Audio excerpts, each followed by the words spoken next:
Bab 561, Kekuatan Limbo. Kedua kekuatan itu terus-menerus saling bertentangan, menyebabkan kekosongan bergetar. Meskipun tempat yang terpengaruh hanyalah sebagian kecil dari kekosongan yang luas, tetapi kekuatan yang dilepaskan saat ini dapat dengan mudah menghancurkan dunia. Pada saat ini, kedua kekuatan mulai stabil dengan cepat, seolah-olah keseimbangan tertentu telah tercapai. Pada saat ini, mata Roja terbuka. Akhirnya selesai. Di tangan kirinya, terlihat sebilah pedang hitam berkarat dengan seberkas cahaya putih yang terpancar darinya. Bahkan jika seseorang melihatnya dari kejauhan, dia bisa merasakan pikirannya membeku. Di tangan kanannya, muncul sebuah pedang hitam yang tampak biasa saja, namun pedang tipis ini mengeluarkan asap abu-abu, yang memiliki efek yang sama terhadap orang yang melihatnya tetapi sebaliknya, yaitu meleleh. Pedang ganda, 3 bangkai. Perpaduan sempurna antara Daiguren Hyorimaru dan Hakan no Togem, beserta kekuatan Sankan no Tachi, akhirnya tercapai. Roja akhirnya menemukan keseimbangan antara dua kekuatan yang berlawanan itu. Roja menarik napas dalam-dalam, dan perlahan pedang itu kembali menjadi satu, membentuk Sen Maboroshi asli, yang saat ini dipegangnya. Sudah waktunya untuk kembali. Roja merobek ruang itu saat dia melangkah dan menghilang. Di dunia ninja, di bawah cahaya putih, semua orang terperangkap dalam Tsukuyomi tak terbatas, dan tidak ada yang bisa menolaknya. Cahaya apa itu? Apa yang terjadi? Tobirama dan Minato tidak terpengaruh olehnya, mereka adalah pengguna Edo Tensei, tetapi karena cahaya, mereka lepas dari kendali Edo Tensei. Keduanya saling berpandangan dan melihat kebingungan di mata mereka. Gemuruh. Pada saat itu, bumi bergetar, langsung membuat mereka berteleportasi menjauh. Di bawah keterkejutan keduanya, sebatang pohon menyembul dari tanah, bergerak ke arah semua orang, dan langsung melilit mereka. Pelepasan air, gelombang pemutus air. Tobirama mencoba untuk mematahkan tanaman merambat yang melilit seseorang, tetapi tanaman itu terpotong. Mereka hanya bisa menyaksikan semua orang dibungkus seperti mumi. Kekuatan ini, apa ini? Tobirama mengerutkan kening, dia menatap Minato dan berkata, kamu seharusnya bisa mengendalikan tubuhmu sekarang. Ayo pergi ke sana, sesuatu sedang terjadi. Oke, Minato mengangguk, dan bersama Tobirama, bergegas menuju Hashirama dan yang lainnya. Hashirama dapat merasakan apapun yang terjadi di sekelilingnya dan sangat marah, ia mengepalkan tinjunya dan melihat ke arah di mana Madara seharusnya berada. Jika aku tidak salah, ini adalah genjutsu besar yang mempengaruhi seluruh dunia, apakah ini rencanamu? Madara. Dia menarik napas dalam-dalam sebelum melirik ke sampingnya. Edo Tensei tidak terpengaruh oleh genjutsu ini, dan meskipun kekuatannya bisa dirasakan, aku tidak menyangka kalian semua bisa menahannya. Selain Hashirama, Kimimaro dan yang lainnya berdiri di dalam formasi. Mereka semua disuntik dengan Reiatsu dari Roja. Dapat dikatakan bahwa jiwa mereka lebih kuat daripada hampir semua ninja di dunia. Selain itu, masing-masing dari mereka sangat kuat. Dengan kendali Yakumo, mereka menyatukan kekuatan mereka dan nyaris tidak bisa menahan Tsukuyomi tak terbatas. Akhirnya, ketika Minato dan Tobirama mencapai mereka, cahaya itu mulai memudar dan berangsur-angsur menghilang. Langit malam kembali terlihat. Kimimaro dan yang lainnya langsung melepaskan formasi karena mereka sangat kelelahan namun tetap menatap langit dengan waspada. Di langit, sebuah sosok turun. Ledakan. Sosok itu langsung jatuh ke tanah dan menciptakan awan debu. Setelah beberapa langkah, Madara muncul sambil memegang tongkat kerajaan. Madara, apa yang sebenarnya kau lakukan? Tobirama langsung berteriak.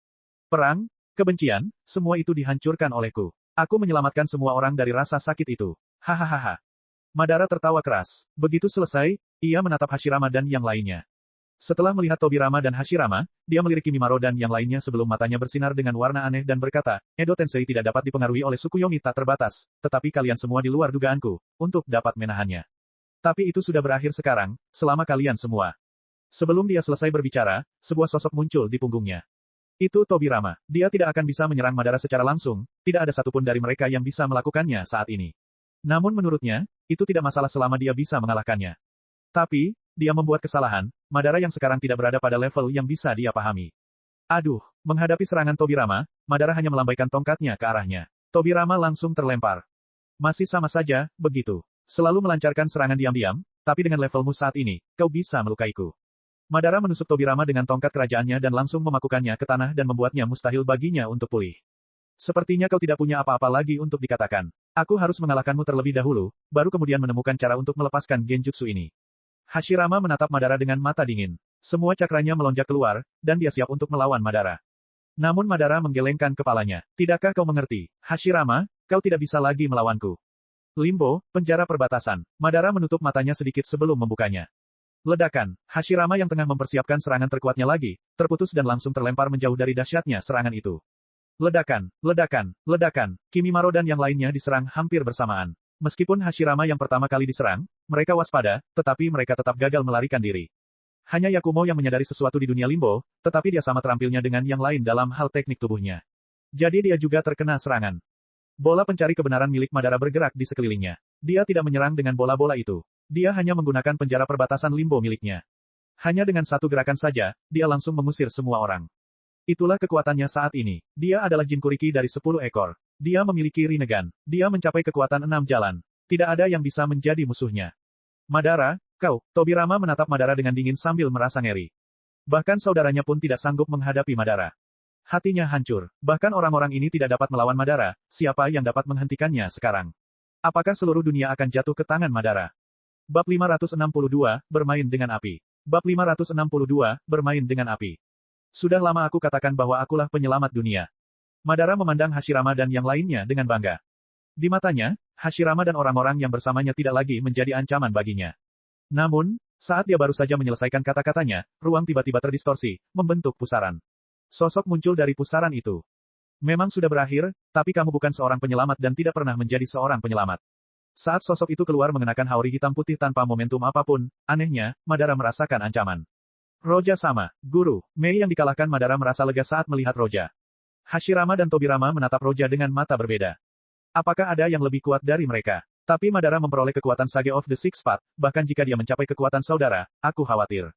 Pada saat ini, mata Madara tertuju pada Roja. Dibandingkan dengan Hashirama dan Tobirama, dia memiliki Rinnegan dan mencapai level Six Path. Dia melihat banyak hal yang tidak mereka lihat. Misalnya, kekuatan Six Path. Kekuatan Six Path tidak menyangka seseorang bisa mencapai level itu, tapi kau bukanlah Jin Kuriki Jubi. Aku tidak tahu dari mana kau mendapatkan kekuatanmu, tapi sekarang sudah terlambat. Madara mendengus pelan sambil menatap Roja. Apakah sekarang? Roja mengulurkan tangannya, meraih Sen Maboroshi dari udara tipis dan melambaikannya tanpa tujuan. Aduh. Dua limbo Madara langsung runtuh dan berubah menjadi abu hitam dan berserakan. Tentu saja, mata Madara berkedip, tetapi dia tidak terlalu terkejut. Lagi pula, dia tahu bahwa Roja juga memiliki kekuatan Six Path, dan penjara limbo tidak akan berhasil padanya. Hashirama dan yang lainnya tidak tahu apa yang terjadi, tetapi mereka menduga bahwa apa yang mengalahkan mereka sebelumnya, telah dihancurkan oleh Roja.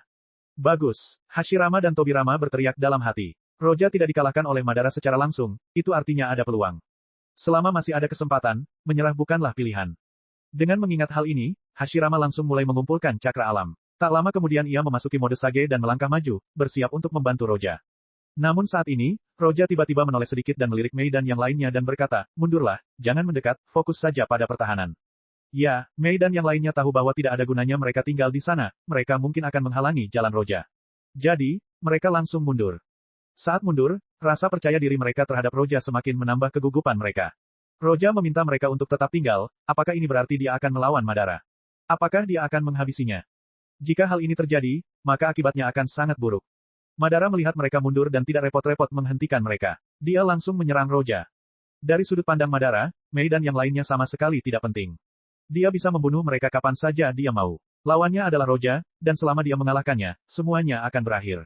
Seni Sage, pemusnahan api hebat. Menjadi Jin Kuriki Jubi, dan memiliki Rinnegan, jurus-jurus Madara tidak lagi biasa. Ia juga mengisinya dengan cakra alam. Serangan api bergerak ke arah Roja, membuat seluruh langit berubah menjadi merah. Melihat kekuatan di balik serangan itu, Hashirama secara tidak sadar ingin menggunakan elemen kayunya untuk menghentikannya, dan sudah terlambat untuk berpikir apakah dia dapat menghentikannya atau tidak. Namun, sebelum dia bisa melancarkan serangannya, Roja yang berdiri di depan serangan itu menatap Madara dengan nada mengejek dan mengangkat pedangnya pelan. Bermain api melawanku. Dengan satu gelombang pedang, lautan api terbelah menjadi dua. Gelombang sederhana itu menciptakan jurang yang besar dan dalam di tanah. Hal itu menyebabkan Hashirama berhenti di tempatnya sementara matanya langsung terbelalak. Mustahil. Meskipun Tobirama dan Hashirama tahu bahwa Roja kuat, tapi tidak sekuat itu. Keterkejutan mereka baru saja dimulai. Jika kamu ingin bermain api. Roja yang masih menatap Madara dengan ejekan langsung meletakkan Sen Maboroshi di depannya dan berkata. Bankai, Zanka no Tachi. Aduh, mereka tidak merasakan adanya ledakan listrik, tetapi yang membuat mereka sangat terkejut adalah lautan api yang terbelah menjadi dua. Lautan api itu berubah menjadi asap hitam dan menghilang begitu saja. Pada saat yang sama, lautan api yang membuat lautan api sebelumnya terlihat seperti permainan anak-anak muncul, dengan suhu yang tidak dapat ditahan oleh manusia manapun. Apa ini? Hashirama yang masih dalam Edo Tensei merasakan panasnya dan tahu bahwa bukan hanya tubuhnya yang akan menguap, tetapi juga jiwanya jika ia tidak bergerak mundur. Wajahnya dipenuhi kengerian. Mei dan yang lainnya yang berada jauh dari Roja masih bisa merasakan panasnya dan langsung mengerahkan cakra mereka untuk menahan serangan itu. Meski begitu, kulit dan bibir mereka mengering, dan mereka merasakan luka bakar di tubuh mereka.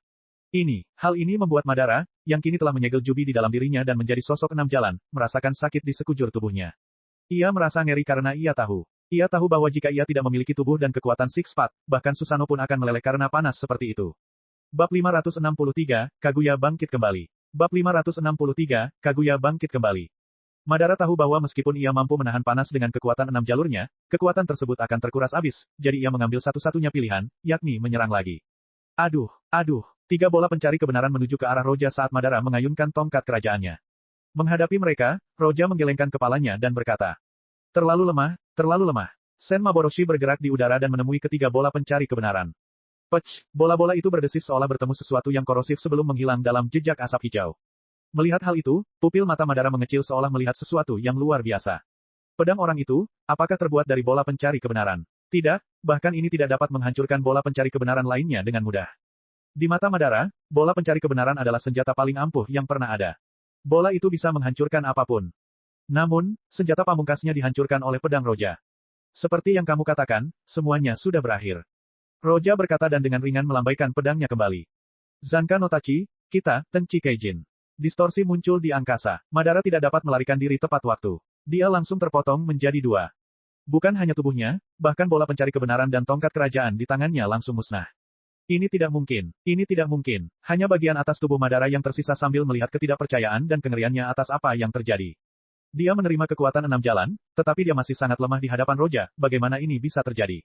Hashirama dan Tobirama tercengang. Mereka bisa melihat seberapa kuat Madara saat ini, dia punya kekuatan yang cukup untuk menghancurkan apapun, tetapi pemuda itu menghancurkannya seolah-olah itu bukan apa-apa.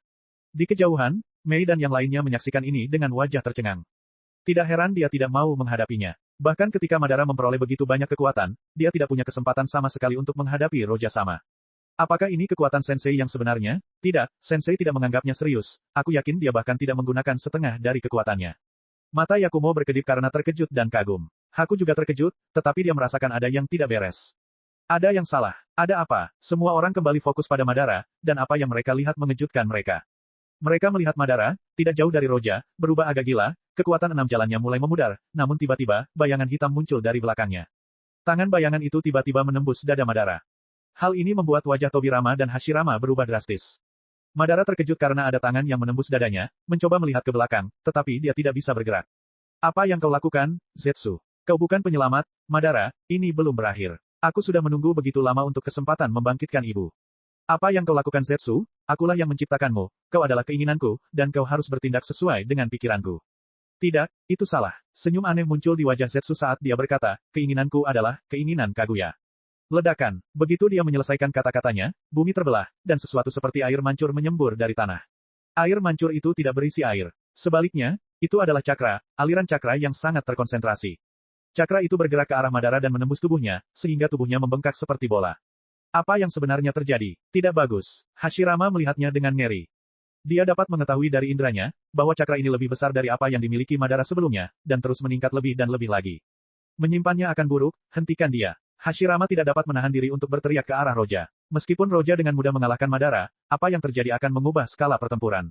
Akan tetapi, Roja tidak bergerak, bahkan setelah Hashirama berteriak. Roja menatap Hashirama dan Tobirama lalu langsung mengayunkan pedangnya ke arah mereka. Aduh, pedangnya melintas di antara Hashirama dan Tobirama, langsung memusnahkan mereka dan menghancurkan Edo Tensei. Pada saat ini, pancuran cakra berhenti, dan Madara yang membengkak mulai menyusut kembali. Akhirnya, seorang wanita berkulit putih, bermata 3 yang menyimpan 3 doujutsu terhebat di dunia ini berdiri di tempat Madara. Ia menatap tanah seperti dewa yang menatap manusia. Cadangan cakranya jauh lebih tinggi dari yang dapat dibayangkan siapapun. Kelihatannya tak terbatas, tak terbatas. Dia adalah leluhur dari tujuan sebenarnya Cakra dan Roja. Dia adalah Kaguya Otsutsuki. Yah, kenapa harus membunuh mereka berdua? Kau bisa mencoba menghentikan ibu dengan mereka, tapi bagaimanapun juga, kau tidak akan bisa melakukannya meskipun mereka ada di dekatmu. Zetsu yang berada di lengan Kaguya berkata lalu tertawa menyeramkan. Namun, Kaguya tidak tertawa, tetapi malah menatap Roja dengan serius. Dia sangat waspada dan langsung mengaktifkan doujutsunya. Siapa kamu? Aku adalah aku. Roja menatap bangkai yang langsung dinonaktifkan, dia ingin menghindari kehancuran dunia sepenuhnya, dan pada saat yang sama, dia menatap Kaguya di depannya. Dia bisa merasakan cakra yang terkandung dalam tubuhnya, tetapi dia tetap tenang. Kaguya mengerutkan kening dan berkata perlahan, kau bukan mereka, tapi kau bukan dari dunia ini, apakah kau datang untuk buah cakra? Seperti yang kamu katakan. Mendengar ini, mata Kaguya menajam. Agar cakranya tidak diambil darinya, ia melancarkan Tsukuyomi tak terbatas, yang membuat semua orang di dunia menjadi Zetsu putih dan ia dapat mengekstrak cakra dari mereka.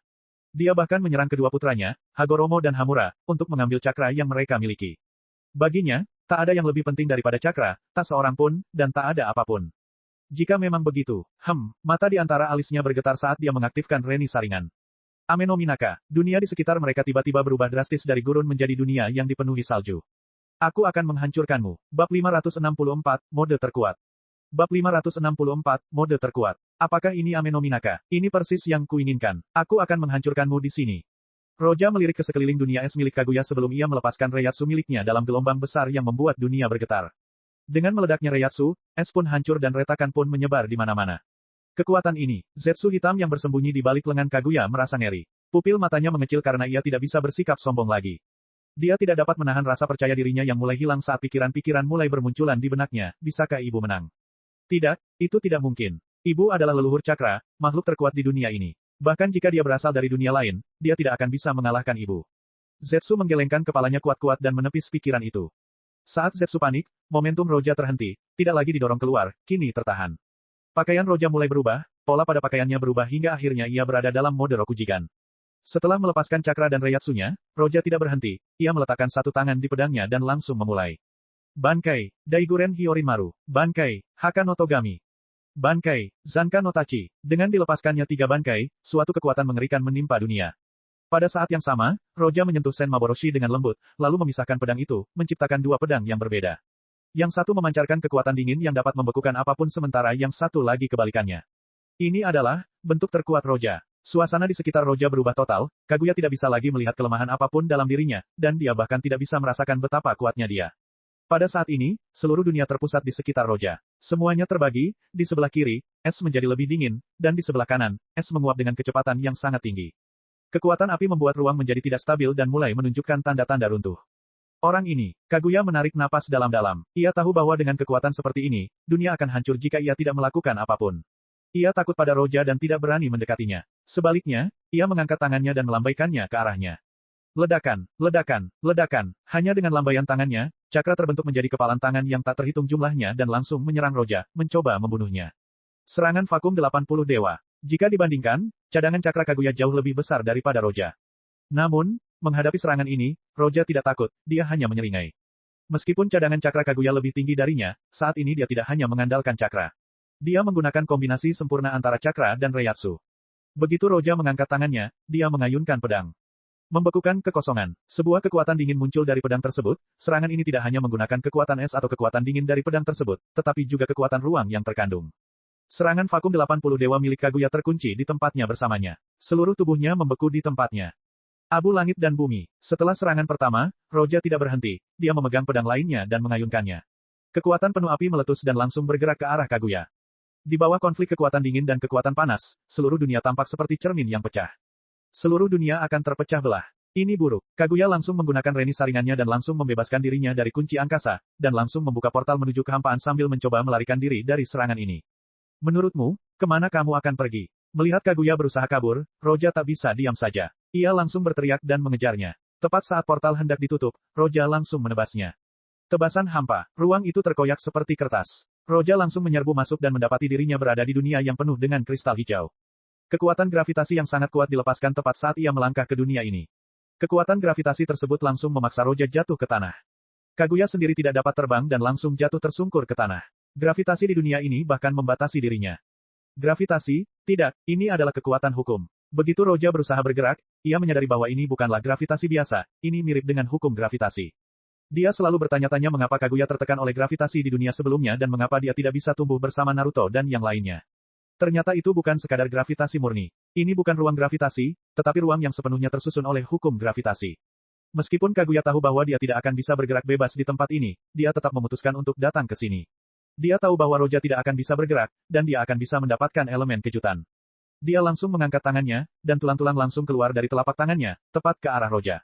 Tulang abu pembunuh segalanya. Bab 565, Perluasan bola pencarian kebenaran. Bab 565, Perluasan bola pencarian kebenaran. Melihat Roja tertahan oleh gravitasi, Kaguya langsung melontarkan tulang abu pembunuhnya ke arahnya. Roja mendengus dingin saat kekuatan mengerikan meletus dari dalam pedang. Kau ingin menggunakan gravitasi untuk menahanku. Karena ini adalah dunia yang dipenuhi hukum gravitasi, dia akan menggunakan kekuatan absolut untuk menghancurkan dunia ini. Ledakan. Kedua pedang itu meletuskan elemen yang bersesuaian, menciptakan pusaran air yang berputar di sekitar Roja. Tulang-tulang itu tertarik ke pusaran air dan langsung menghilang. Pusaran itu terus-menerus memecah ruang jika Anda memperhatikannya dengan saksama. Kaguya melihat ini tanpa ragu-ragu, membuka portal lain untuk meninggalkan dunia gravitasi. Dengan Reiatsu dan cakranya yang tak terkendali, Roja bergerak maju, membuang reaksi berantai yang ditimbulkannya, yang menghancurkan dunia. Dia mengunci erat posisi Kaguya sebelum langsung membuka portal sendiri dan melangkah masuk. Kaguya tiba di dunia gurun dengan Roja di belakangnya. Kaguya tidak dapat menemukan cara untuk melawan Roja dan langsung ingin berteleportasi ke dimensi lain. Tetapi kali ini, kilatan dingin muncul di mata Roja saat gelombang kekuatan aneh yang kuat meletus darinya. Angin berhenti, pasir melayang di udara, dan Kaguya yang melarikan diri terpaku di tempatnya. Tidak ada ekspresi di wajahnya. Ini bukan pembekuan ruang angkasa, melainkan pembekuan waktu. Meskipun hanya dapat menempuh jarak beberapa kilometer dan tidak dapat dipertahankan dalam jangka waktu lama, itu sudah cukup. Roja menatap Kaguya dan melangkah maju, dia datang di depannya dan langsung menusuk tengkoraknya dan kemudian jantungnya. Dia terus menghunus pedangnya ke sekujur tubuhnya. Pada saat berikutnya, kekuatan penghancur menyebar ke seluruh tubuh Kaguya. Roja tidak ragu-ragu, dia tidak mencabut pedangnya, sebaliknya, dia hanya membiarkannya di tubuhnya dan membiarkan waktu mengalir lagi. Kaguya bahkan tidak punya waktu untuk mengubah ekspresinya sebelum kehancuran energi menguasai seluruh tubuhnya. Zetsu hitam, di lengan bajunya, hanya bisa berteriak ketakutan dan ngeri. Ledakan, ruang di sekitar Kaguya berubah menjadi hampa. Ledakan itu berdiameter sekitar 10.000 meter di sekelilingnya, tetapi itu tidak tampak seperti ledakan, seolah-olah tidak pernah ada apa-apa di sana. Berada dalam keadaan beku waktu, Kaguya dapat melihat apa yang terjadi. Bahkan Sasuke dapat melihat saat waktu berhenti, tetapi meskipun ia mengetahuinya, ia tidak dapat melepaskan diri dari belenggu tersebut. Pukulan itu tidak dapat dihentikan, lingkaran di sekelilingnya lenyap dalam sekejap. Runtuhnya ruang itu langsung mengenai tubuh Roja, namun bahkan pakaiannya tidak terpengaruh sama sekali. Apakah kau sudah mati? Tidak, sepertinya tidak. Kau memang leluhur cakra, keberadaan abadi yang tidak dapat dibunuh, kau monster dalam hal vitalitas. Kekosongan itu tiba-tiba terdistorsi sebelum masa materi putih terbentuk dan jatuh ke tanah. Cakra tiba-tiba menyerbu ke arah bola dan dengan cepat mengalir ke dalamnya. Akhirnya, bola itu mulai terbentuk kembali dan berubah menjadi Kaguya. Kekuatan dalam tubuhnya kini jauh lebih lemah. Dia melemah. Balke Zetsu sudah tewas akibat pukulan sebelumnya. Waktu membeku, orang ini punya kemampuan seperti itu.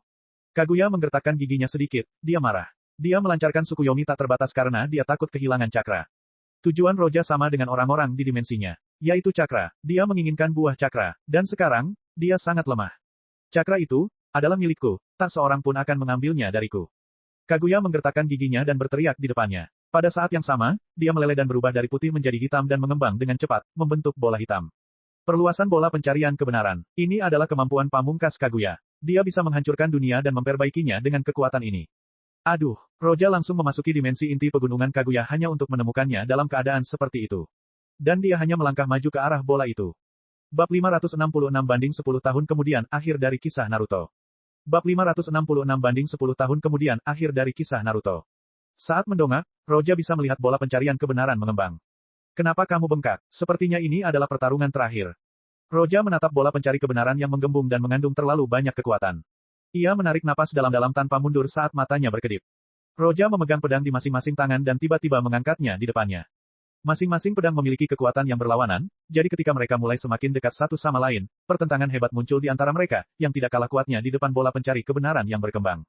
Sambil mendekatkan kedua pedang itu, Roja menggunakan seluruh kendalinya terhadap mereka, yang mengakibatkan seberkas cahaya meletus saat kedua pedang itu menyatu. Itoryu, pengrusakan. Begitu pedang itu bergerak di udara, gelombang energi pun terbentuk. Kekuatan yang dimilikinya tidak dapat dijelaskan. Itu benar-benar kekuatan penghancur. Gelombang kehancuran bertabrakan dengan bola pencari kebenaran yang berkembang. Ledakan, seluruh ruang itu meledak dalam cahaya menyilaukan penuh kehancuran, yang membuat ruang itu sendiri membusuk. Kekosongan mulai menyerang ruang angkasa, membuat kekuatan-kekuatan mengerikan berbenturan dan menghancurkan segalanya. Tentu saja, ini hanyalah sebagian kecil dari kekuatan yang dimiliki Void karena ia meliputi ribuan juta kilometer dan dunia serta dimensi yang tak terhitung jumlahnya. Orang-orang di dalam dunia ninja berada di dalam dunia yang seperti mimpi karena Tsukuyomi tak terbatas. Mereka tidak tahu bahwa mereka berada di dalam genjutsu, tetapi tidak semua orang berada dalam genjutsu itu. Beberapa saat yang lalu, dunia ninja berguncang hebat, dan banyak retakan muncul di tanah, dan gelombang besar terbentuk di laut. Petik 2, petik 2. Melihat hal itu, Mei dan yang lainnya saling berpandangan tak berdaya. Mereka merasakan dahsyatnya kekuatan itu dan tahu bahwa sekalipun mereka semua bersatu untuk mencoba melawan kekuatan semacam itu, mereka tidak akan sanggup. Mereka tidak bisa membayangkan apa yang akan terjadi jika Roja benar-benar kalah. Sensei, tidak akan kalah, mungkin. Sion berbicara dengan lemah, dia memiliki kemampuan untuk meramal masa depan, tetapi dia tidak dapat melihat apa yang akan terjadi dan dia menjadi gugup seperti yang lainnya. Namun, pada saat ini, ruang terkoyak, dan sesosok dengan haori hitam putih muncul memegang pedang di tangannya. Dia melangkah dan muncul di samping Sion lalu menggunakan jarinya untuk menjentik kepala Sion. Aduh, Sion merasakan sakit dan menutupi dahinya serta cemberut karena tidak puas, namun akhirnya dia merasa lega. Roja melirik yang lain dan berkata, kurang percaya pada gurumu, begitu ya, hukumanmu adalah memperbaiki dan membangun kembali dunia ninja. Roja sama, guru, Kurenai, Haku, Kimimaro, dan yang lainnya berkumpul di sekitarnya. Mereka tidak senang dan cemberut, ya sebagian besar dari mereka begitu. Roja menatap mereka dan tersenyum kecil. Ia merasa lega. Ia menatap Shinju yang menyelimuti semua orang dan melambaikan tangannya. Di dalam tangannya, buah aneh muncul. Tsukuyomi tak terbatas, Kai. Roja menyatukan tangannya saat melepaskan genjutsu. Setelah mengalahkan Kaguya, buah cakra direbut olehnya, dan setelah melihat Tsukuyomi tak terbatas, dia langsung melepaskannya. Keheningan melanda saat para ninja dan orang-orang di seluruh dunia perlahan-lahan terbangun dari genjutsu. Shinju perlahan-lahan jatuh ke tanah dan menghilang. Roja sedang duduk dengan tenang sambil memejamkan mata dengan istana yang indah di belakangnya. Ini adalah ruang milik Sen Maboroshi, yang sekarang sebanding dengan milik Kaguya. 10 tahun telah berlalu sejak dia mendapatkan buah cakra. Dalam 10 tahun ini, namanya menjadi legenda di dunia ninja. Bahkan Kimimaro dan yang lainnya dipandang sebagai legenda dunia ninja, dan hanya Kimimaro, Mei, dan yang lainnya yang memenuhi syarat untuk memasuki tempat ini. Sepertinya ini dia. Roja tiba-tiba membuka matanya dan bergumam. Setelah menerima buah cakra, Roja tidak menelannya sendiri. Sebaliknya, ia menyuruh Sen Maboroshi melahap dan menyatu dengannya. Penggabungan tersebut memakan waktu beberapa tahun. Setelah penggabungan, Sen Maboroshi memperoleh semua kemampuan yang dimiliki Kaguya, dan juga, mulai meningkatkan levelnya menuju tahap ke-9. Namun sayang, setelah mencapai batas tahap ke-8, ia tidak maju ke tahap ke-9. Roja mencoba segalanya dan tetap tidak mampu memperbaikinya, seolah ada sesuatu yang hilang. Apa yang hilang? Hokyoku, atau Reiatsu dari dunia Bleach. Roja menggelengkan kepalanya, tidak masalah apa yang hilang, tetapi dia harus pergi ke Bleach World karena Sen Maboroshi akhirnya akan selesai. Dia menarik napas dalam-dalam, menempatkan Sen Maboroshi di depannya, dan tiba-tiba berkata. Setelah sekian lama, saatnya berangkat. Mendapatkan Sen Maboroshi di dunia One Piece, selangkah demi selangkah ia mencapai puncak kekuatan di dunia yang sama, lalu ia memasuki Naruto, setelah beberapa waktu, ia juga menjadi yang terkuat di dunia. Tidak ada yang perlu dikhawatirkan lagi. Ada jalan yang lebar dan panjang di depannya. Dia akan pergi ke dunia tempat Sen Maboroshi dilahirkan. Dunia Shinigami. Arc Naruto, akhir. Bab 567, Soul Society.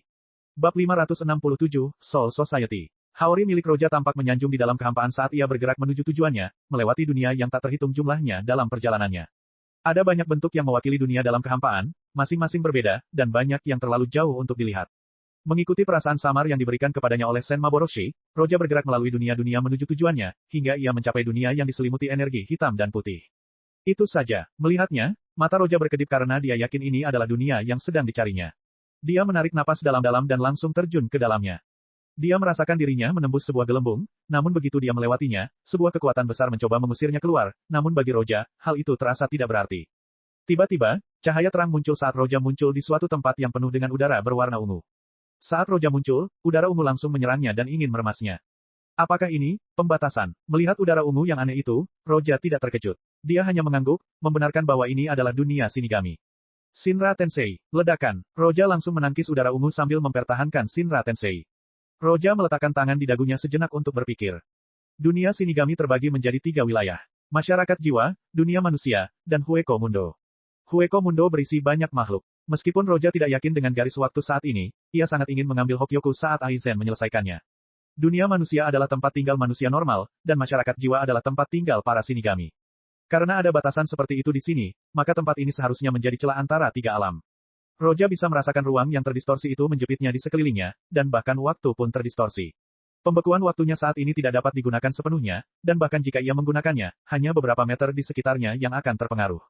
Sedangkan untuk ruang angkasa, ia padat, jauh lebih padat dari dunia Naruto, yang berarti ia tidak bisa membuka portal dengan mudah menggunakan kekuatan.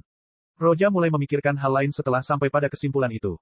Garis waktunya menjadi masalah. Aku tidak tahu apakah alur ceritanya sudah dimulai, dan apakah Aizen sudah mendapatkan Hokyoku milik Urahara dan membuat kesempurnaannya sendiri.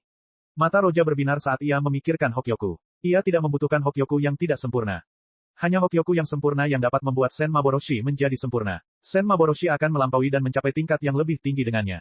Tetapi karena dia tidak tahu, dia perlu keluar saja. Roja berpikir sejenak, sebelum memutuskan untuk tidak membuka portal keluar angkasa, sebaliknya, ia akan menggunakan kemampuan Kaguya, Yomotsu Hirasaka. Sebuah portal luar angkasa muncul di depan Roja.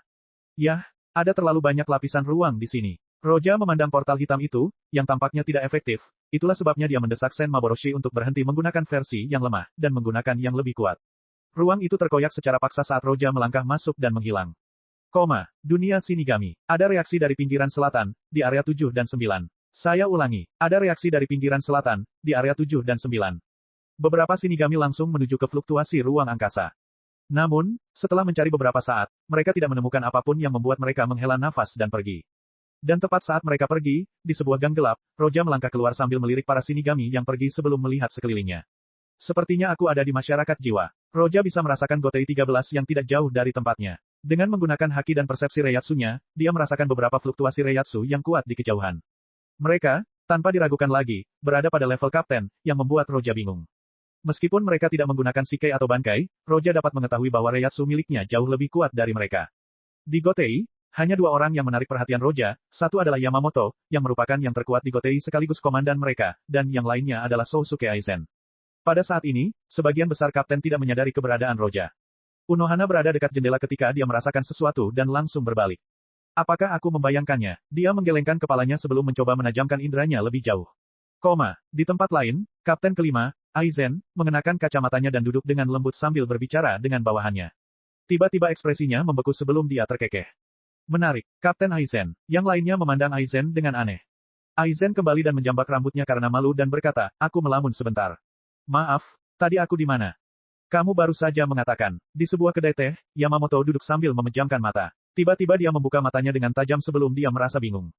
Perasaan ini, siapa yang memata-mataiku? Dia mengerutkan kening dan menundukkan kepalanya, bertanya-tanya. Setelah beberapa saat, dia berdiri dan masuk ke dalam ruangan. Bab 568, Akademi Shinigami. Bab 568, Akademi Shinigami. Mereka bisa mendeteksiku. Setelah penyebaran persepsinya terhadap Gotei 13, Roja langsung menariknya kembali, dan matanya bersinar dengan sedikit kegembiraan. 3 orang mendeteksinya, yaitu Unohana Retsu, Sousuke Aizen, dan Genryusai Shigekuni Yamamoto, yang membuatnya terkejut. Bukan berarti mereka bertiga punya Reiatsu lebih besar daripada dia, hanya saja indera dan respon mereka terhadap Reiatsu itu jauh lebih kuat daripada dia. Dibandingkan dengan mereka, kendalinya tampak kasar. Lagi pula, ia mendapatkan Senmaboroshi dan menapaki jalan seorang Shinigami seorang diri, yang tidak dapat dibandingkan dengan sejarah Soul Society yang telah berusia ribuan tahun. Roja, tentu saja, kehadirannya memanfaatkan ruang Senmaboroshi, yang membuat 3 orang lainnya tidak dapat menemukannya. Kalau dipikir-pikir lagi, menurutku ruang di Soul Society lebih padat daripada di dunia ninja. Setelah itu, Roja mulai memeriksa Soul Society lagi.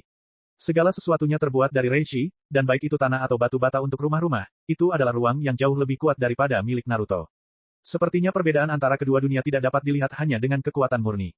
Jika Minato ada di sini, Dewa Petir Terbang miliknya akan dapat digunakan tetapi tidak secara instan. Ia akan mengalami penundaan saat Jutsu digunakan. Meskipun Roja sudah mengantisipasi hal ini, ia tetap menggelengkan kepalanya saat berhadapan langsung dengan situasi tersebut. Tampaknya dunia Shinigami berada di alam yang lebih tinggi daripada Naruto. Jika memang begitu, meskipun aku bisa melanggar semua hukum di dunia Naruto, menghancurkan kekuatan yang maha kuasa milik Yua saja akan sangat sulit. Roja berhenti sebentar karena dia tertarik pada sesuatu, tapi, seperti yang kuduga, Hokyoku diperlukan agar Senmaboroshi bisa berevolusi lebih jauh menuju kesempurnaan, tapi itu bukan batasan, karena Senmaboroshi sudah mencapai kondisi yang diperlukan untuk kesempurnaannya. Tampaknya begitu ia mencapai dunia Shinigami, Senmaboroshi bagaikan seekor ikan yang kembali ke air, ia langsung mulai meningkatkan kekuatannya dan berevolusi menuju tahap ke-9. Yang berarti satu hal, ada tahap ke-10, yang sempurna untuk Senmaboroshi, dan itu hanya dapat dicapai dengan mendapatkan Hokyoku. Itu juga berarti bahwa tahap ke-9 adalah yang terkuat yang bisa didapatkannya tanpa Hokyoku. Tidak mengherankan, transformasi dari tahap ke-8 ke tahap ke-9 jauh lebih lambat dibandingkan transformasi dari tahap ke-7 ke tahap ke-8. Merasakan kemajuan evolusi, Roja mengangguk. Dia tidak terburu-buru, karena selama itu dimulai, tidak ada yang bisa menghentikannya mencapai tahap ke-9. Menurut persepsi Roja, Ichimaru bukanlah kapten divisi ketiga, tetapi masih wakil kapten di bawah Aizen. Jika dia ingat dengan benar, awal cerita masih puluhan tahun lagi. Ada 2 bagian Hokyoku, satu milik Aizen, dan satu lagi milik Urahara. Hanya ketika keduanya menyatu, Roja bisa mendapatkan Hokyoku yang sempurna. Mengingat kepribadian Aizen, kecuali dia mengambil inisiatif untuk mengeluarkannya, tidak akan ada seorang pun yang bisa mendapatkannya.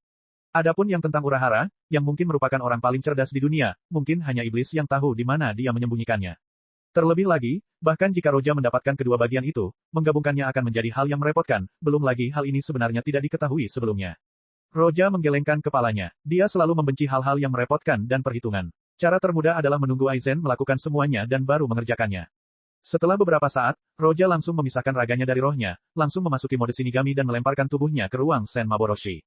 Jika dia ingin tahu garis waktu apa yang sedang dia jalani, dia harus pergi ke Soul Society secara resmi. Roja langsung menutupi Reiatsu-nya dan melepaskan kostum Shinigami. Ia berganti pakaian linen dan memasuki Soul Society setelah melepaskan ruang Senmaboroshi yang menutupi tubuhnya, menghilangkan kehadirannya.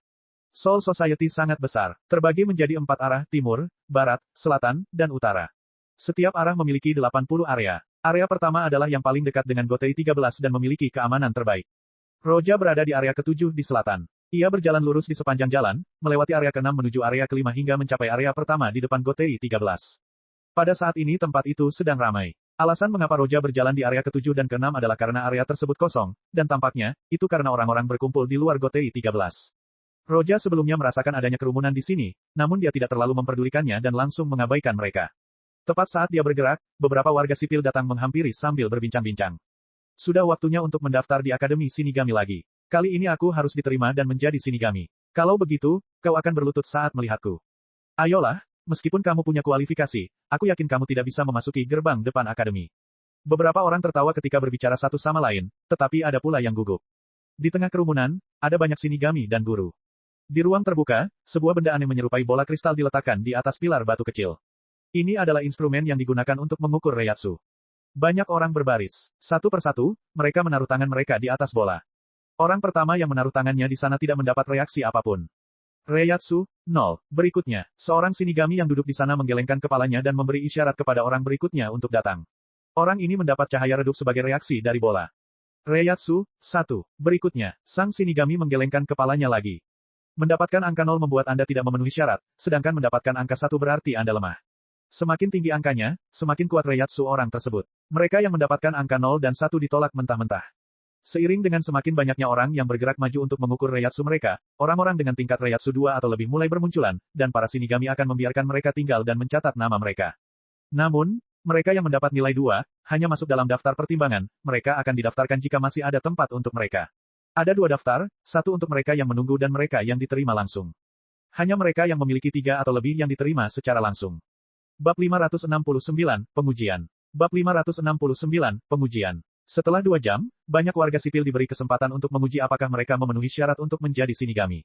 Tentu saja, sama seperti cerita aslinya, tidak banyak dari Rukongai yang direkrut dibandingkan dengan tempat lain. Di satu sisi, ada banyak bangsawan dan semacamnya di Gotei, dan di sisi lain, hanya sedikit orang di antara warga sipil yang cukup berbakat. Munculnya beberapa barisan keempat merupakan kejutan bagi semua yang hadir. Roja tidak pergi sampai sekarang. Saat ini, dia berdiri di samping beberapa warga sipil yang masih belum mengikuti ujian. Dia menatap 2 di antara mereka dengan penuh minat. Dia belum pernah melihat mereka secara langsung sebelumnya, tetapi dia akrab dengan mereka. Abarai Renju, Kuchiki Rukia. Hei, Rukia, apa kamu gugup? Meskipun kami tahu bahwa kami memenuhi syarat, jika peringkatmu tidak cukup tinggi, kamu mungkin tidak akan terpilih. Renji berdiri di belakang Rukia sambil menepuk bahunya. Rukia memutar matanya dan berkata, menurutku, kamulah yang seharusnya khawatir, Renju. Melihat mereka, Roja akhirnya tahu garis waktu di mana dia berada. Sekitar 20 tahun sebelum Rukia pergi ke dunia manusia di mana Urahara menyembunyikan Hokyoku di dalam dirinya. Roja menyaksikan tibanya waktu bagi Renji dan Rukia untuk mengikuti ujian. Rukia menjadi yang pertama, ia menaruh tangannya di bola kristal, dan bola itu langsung aktif. Dalam sekejap, cahaya berubah saat dia menaiki barisan. Setelah waktu yang singkat, dia melampaui semua orang sebelumnya yang mengikuti ujian ini karena cahaya akhirnya berhenti mendekati peringkat ke-5. Melihat hasil Rukia, banyak guru yang terkejut, karena ini adalah Reiatsu yang sangat kuat untuk seseorang yang bukan Shinigami. Meskipun mereka adalah orang-orang yang telah mencapai peringkat ke-4, mereka nyaris mencapainya sementara Rukia berada di ambang peringkat ke-5. Ini langka. Dengan ini, meskipun dia tidak bisa masuk kelas 1, dia dijamin masuk kelas 2. Jangan takut, kemarilah, siapa namamu? Seorang Shinigami yang memegang daftar itu tersenyum pada Rukia sambil bertanya dengan ramah. Rukia belum memiliki nama keluarga, yang berarti salah satu dari 4 keluarga bangsawan di Seireitei, pengadilan jiwa-jiwa murni. Ia baru akan mendapatkan nama keluarga itu saat Byakuya mengakuinya sebagai saudara perempuannya. Rukia tentu saja tidak tahu hal ini, jadi dia hanya mengisi namanya. Pada saat ini, banyak suara akhirnya meletus dari warga sipil. Abara Renji, dengan tangannya di atas bola kristal, menjadi pusat perhatian. Pangkatnya lebih tinggi dari Rukia. Dia mencapai peringkat ke-5. Dia pasti akan masuk ke kelas atas akademi. Dia pasti akan menjadi perwira yang bertugas. Dia bahkan mungkin menjadi wakil kapten atau bahkan kapten. Renji, Rukia yang sedang mengisi informasinya memandang Renji dan peringkat yang didapatnya. Baiklah, sudah kubilang kau seharusnya khawatir. Renji bangga saat melihat Rukia. Tenang saja, aku akan menjagamu dengan baik di masa depan. Katanya sambil menyeringai. Siapa yang mau peduli padamu, Baka? Rukia marah sambil menatapnya tajam. Pada saat ini, sang Shinigami terbangun dari keterkejutannya saat ia menuntun Renji bersama Rukia untuk mengisi namanya. Pangkat ke-5, dia bisa langsung masuk ke kelas pertama. Ya, aku hanya sampai peringkat ke-3. Banyak orang yang hadir memandang Renji dengan rasa iri dan cemburu. Seorang guru melirik orang-orang yang tersisa yang belum mengikuti ujian dan mengangguk sedikit. Sepertinya hampir sama dengan yang lain, 1 mencapai peringkat kelima dan 4 mencapai peringkat keempat. Distrik Selatan sedikit lebih baik daripada yang lain. Jika ada beberapa orang lagi yang mencapai peringkat kelima, kami tidak perlu khawatir tentang apapun di kemudian hari. Haha, yang 1 sudah mencapai peringkat kelima, dan yang 4 sudah mencapai peringkat keempat, masih belum puas juga. Guru lain tertawa dan berkata, ini Rukongai. Lagi pula, ini tidak terduga. Ya, guru itu menggaruk kepalanya sebelum tersenyum. Beberapa orang tampak santai saat mulai berkemas. Ketika beberapa orang terakhir selesai melakukan pengujian, mereka akan kembali ke Gotei 13 untuk melapor. Beberapa orang terakhir melangkah maju, semuanya tidak memenuhi syarat atau baru saja mencapai peringkat pertama. Shinigami itu tidak sabar saat ia memberitahu mereka untuk bergegas. Cepatlah, jangan berdiri di sana. Melihat beberapa orang terakhir menyelesaikan ujian satu persatu, sang Shinigami bersiap untuk mengumpulkan semuanya dan kembali hanya untuk melihat Roja perlahan berjalan ke arahnya. Bab 570, hasil yang mengejutkan. Bab 570, hasil yang mengejutkan. Melihat Renji dan Rukia dari kejauhan, mata Roja berbinar. Ia menyentuh dagunya lalu melangkah maju ke arah bola kristal. Karena dia sudah menjadi yang terakhir, orang-orang mulai bubar. Para guru dan Shinigami bersiap untuk kembali dan tidak terlalu memperhatikannya. Pada saat ini, Roja dengan lembut meletakkan tangannya di bola kristal. Bersenandung, bola kristal itu memancarkan cahaya. Cahaya itu terus berubah dengan sangat cepat. Peringkat pertama, kedua, ketiga. Dalam sekejap, bola kristal itu langsung melampaui Renji. Bola kristal itu seperti miniatur matahari. Ini, dia mencapai peringkat kelima, dan itu sebenarnya kapasitas penuh. Para guru dan para Shinigami yang hadir terkejut. Kualifikasi seperti ini jarang ditemukan bahkan di kalangan bangsawan. Namun, perubahan itu tidak berhenti. Pada saat berikutnya, cahaya itu semakin kuat. Akhirnya melampaui batas tertentu saat bola kristal itu naik ke langit, berubah menjadi pilar cahaya. Sinar itu membubung tinggi ke angkasa, memperingatkan semua penghuni Soul Society. Ini, Yamamoto yang tengah bermeditasi pun membuka matanya karena terkejut dan langsung melihat ke arah gerbang selatan. Mengumpulkan Reishi. Apakah ada yang mencapai level ini? Setelah melewati tingkat kelima, bola kristal akan terbang di langit dan mulai mengumpulkan Reishi. Ini disebut pengumpulan Reishi. Ini melampaui peringkat kelima, ini kejadian langka, peringkat keenam. Di dalam gedung kapten kelima, Aizen melihat ke kejauhan dan tidak bisa menahan tawa, sepertinya orang yang menarik akan bergabung dengan kelas ini, Jin. Ya, Kapten Aizen, rank ke-6 sangat langka. Jin menyipitkan matanya dan membuat ekspresi berlebihan. Tidak seorang pun bisa melihat apa yang sedang dipikirkannya saat ini. Seluruh Gotei 13 terguncang oleh peristiwa ini. Warga sipil yang baru saja kembali dari ujian berhenti dan menatap berkas cahaya itu dengan takjub. Adapun para Shinigami, mereka mati rasa sementara para guru masih terkejut. Peringkat ke-6. Ini peringkat ke-6. Ada beberapa orang yang mencapai peringkat ke-6 dalam sejarah Soul Society. Hanya satu dari mereka yang menjadi wakil kapten, sedangkan sisanya mencapai kursi kapten Gotei 13. Seseorang yang kemungkinan besar akan menjadi kapten di masa depan baru saja muncul, bagaimana mungkin guru tidak terkejut dengan hal ini? Orang itu, apakah itu benar-benar nyata? Renji dan Rukia menatap Roja saat ini. Renji yang tadinya bangga karena berhasil mencapai peringkat kelima, sungguh terkejut, bukankah mencapai peringkat kelima sudah merupakan hal yang langka? Siapa orang ini? Saat orang-orang masih terkejut, Roja menatap bola kristal dan mengangkat alisnya. Retak, retak. Bola kristal itu mulai retak karena tidak mampu menahan Reiatsu Roja. Akhirnya tidak dapat bertahan lebih lama lagi dan hancur berantakan. Renji, Rukia, kerumunan Shinigami dan guru.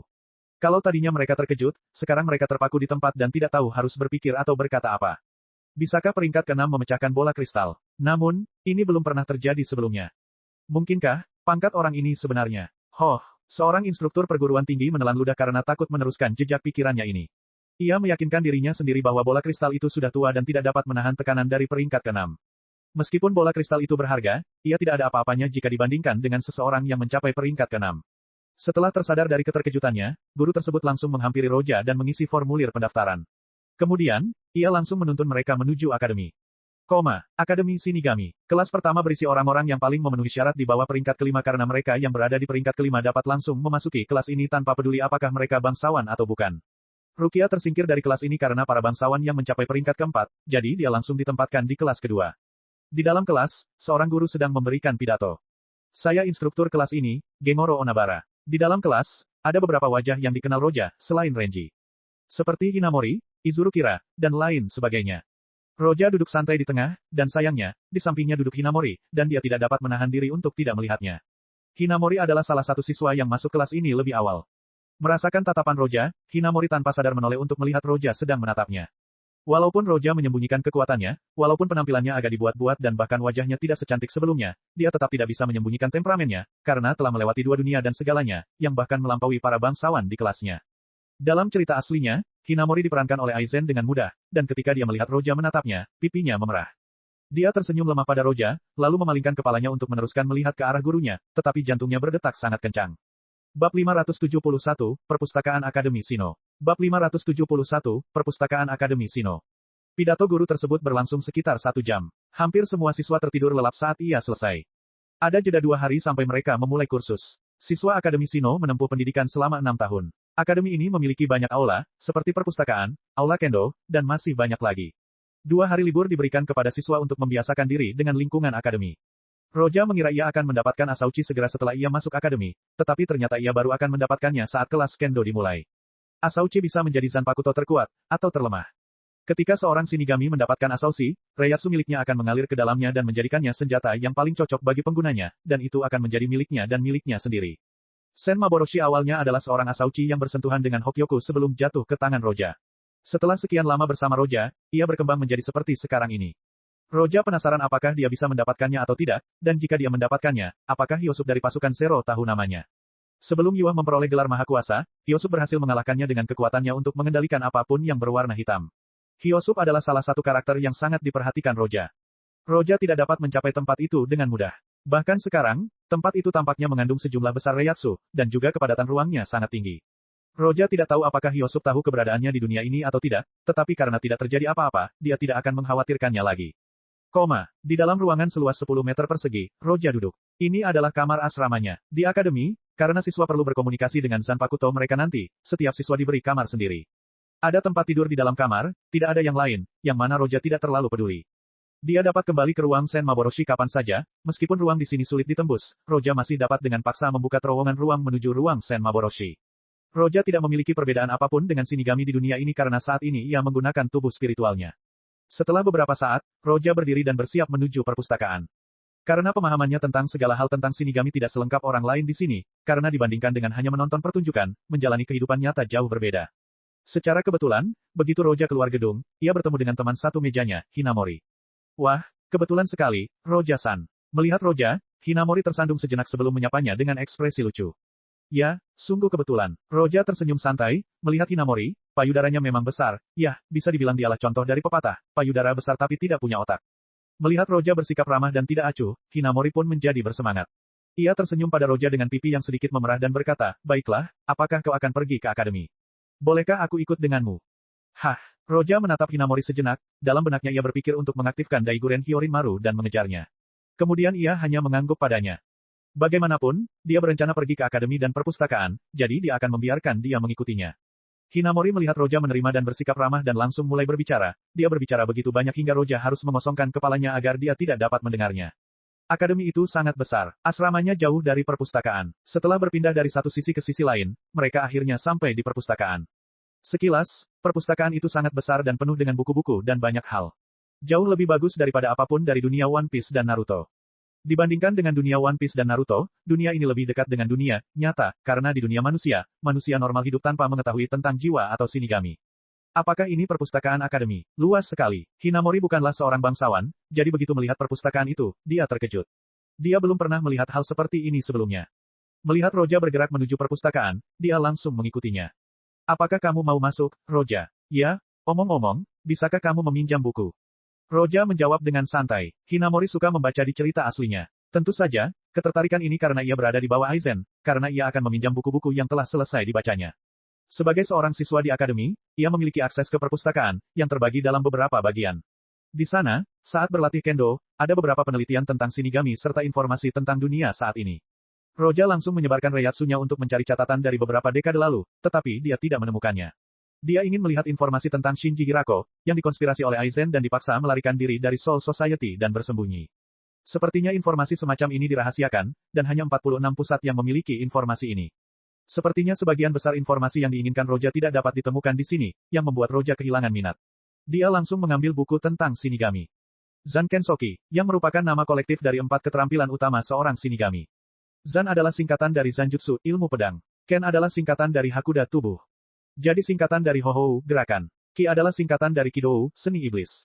Dalam hal ilmu pedang, Roja sudah menjadi Grandmaster besar dalam seni pedang. Meskipun dunia ini memiliki ilmu pedang yang maju, ilmu pedang itu tidak dapat dibandingkan dengan One Piece. Sedangkan untuk Hakuda, Roja tidak tertarik dengan cara bertarung itu, kamu serang aku serang balik, bukanlah sesuatu yang bisa dia terima. Dia tertarik pada Hohou, karena cara masyarakat jiwa dibangun, sulit bagi Roja untuk berteleportasi secara normal, tetapi dia masih bisa menggunakan Soru dan Gepo. Teknik dalam Hohou dapat memberinya pergerakan seketika, yang tidak jauh berbeda dari teleportasi. Selain itu, Roja tertarik pada seni Kido. Ketika Aizen menggunakan peti mati hitam pada Ichigo, Roja terkejut dengan kekuatan itu dan kemungkinan yang dimiliki Kido. Dengan kemampuannya saat ini, tidak akan mudah baginya untuk belajar dengan cepat, ia harus menunggu Sen Maboroshi mencapai tahap ke-9. Roja perlu mengendalikan Reiatsunya, yang ternyata tidak sebaik yang dipikirkannya. Ini adalah kekurangan Roja, dan begitu dia memperoleh kendali penuh atas Reiatsunya, kekuatannya akan meningkat pesat. Bab 572, Kecelakaan Distrik Selatan. Bab 572, Kecelakaan Distrik Selatan.